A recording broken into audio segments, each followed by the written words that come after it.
What will be covered in this course? This is the most important thing that I think everybody wants to know.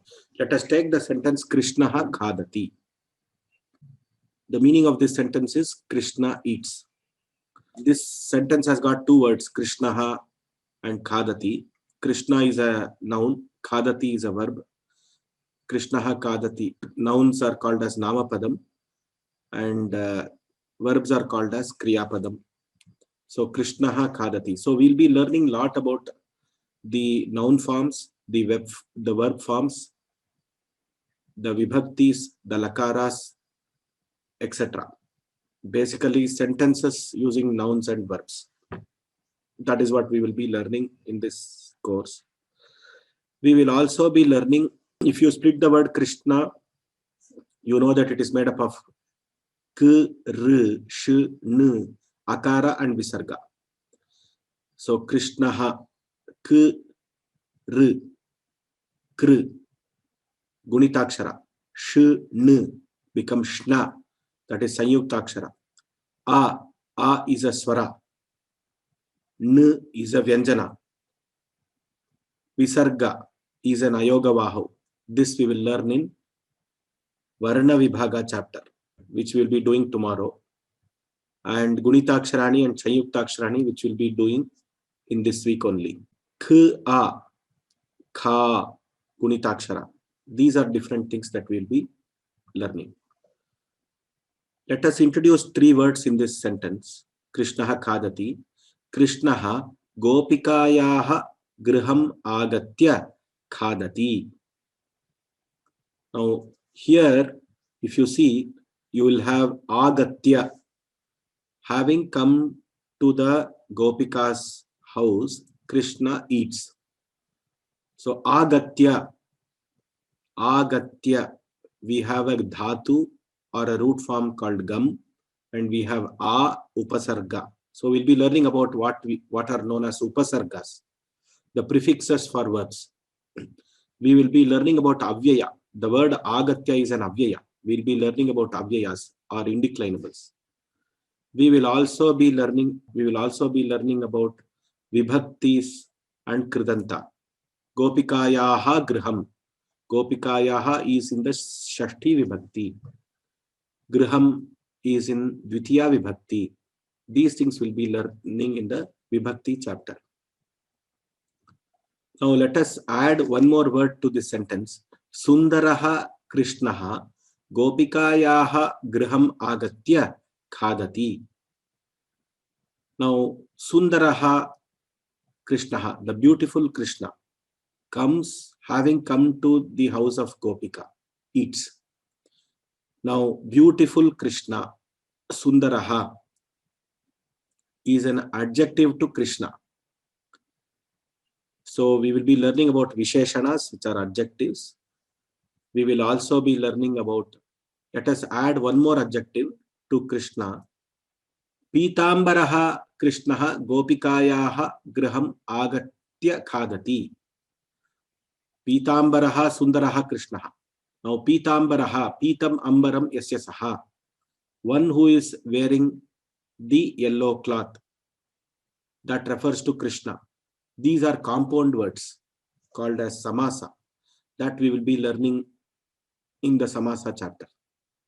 Vasudevaha Pitambaraha Sundaraha Krishnaha Gopikayaha griham agatya khadati.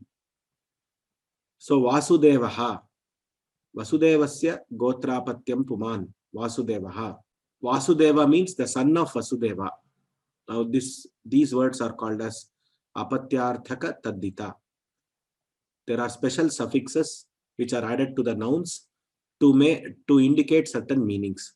The son of, the lineage of, etc. So these are called as tadditas, and that we'll be learning in the last chapter, which is the taddita. Vasudevaha Pitambaraha Sundaraha Krishnaha Gopikayaha griham agatya navanitam khadati. Kim khadati Krishnaha? Navanitam khadati. Krishnaha navanitam khadati. Krishna eats butter. Having come to the house of Gopika, the beautiful yellow-clothed son of Vasudeva Krishna eats the butter. Now here, Navanitam is the object of the sentence. Krishnaha Navanitam Khadati. That sentence is in active voice.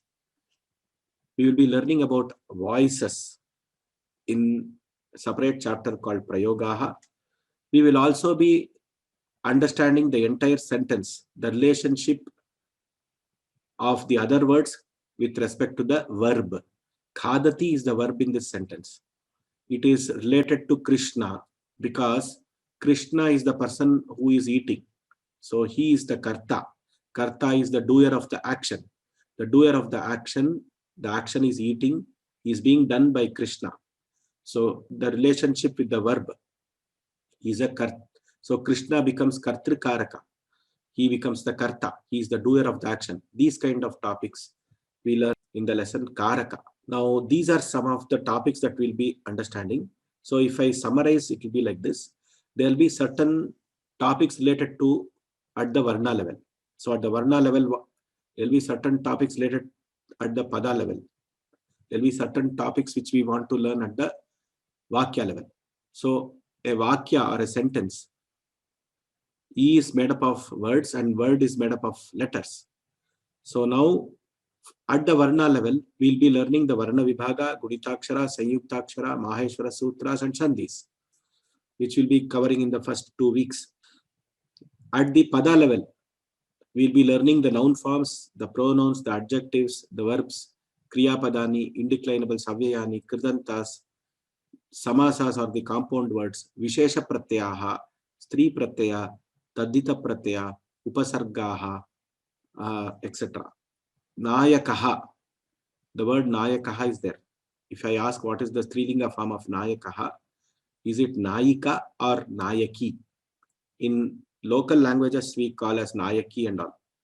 So now, how do we decide this? These are decided by the Stri Pratyayas. Tadita Pratyayas, I already mentioned about Vasudeva. Upasargas, I have already mentioned. So these are some of the word-related aspects which are components of Sanskrit grammar which make up a sentence.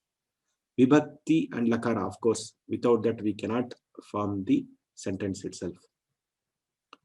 Then we learn about Prayogaha, active and passive impersonal voices, Karaka. So this is the structure of this course.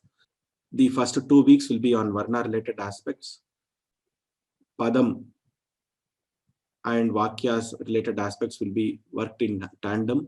They will be taught simultaneously in a structured way so that you understand these topics very well. So with these are some of the things that I wanted to share. If you have any questions, doubts, you can email us at sanskritgrammar.vyoma@gmail.com.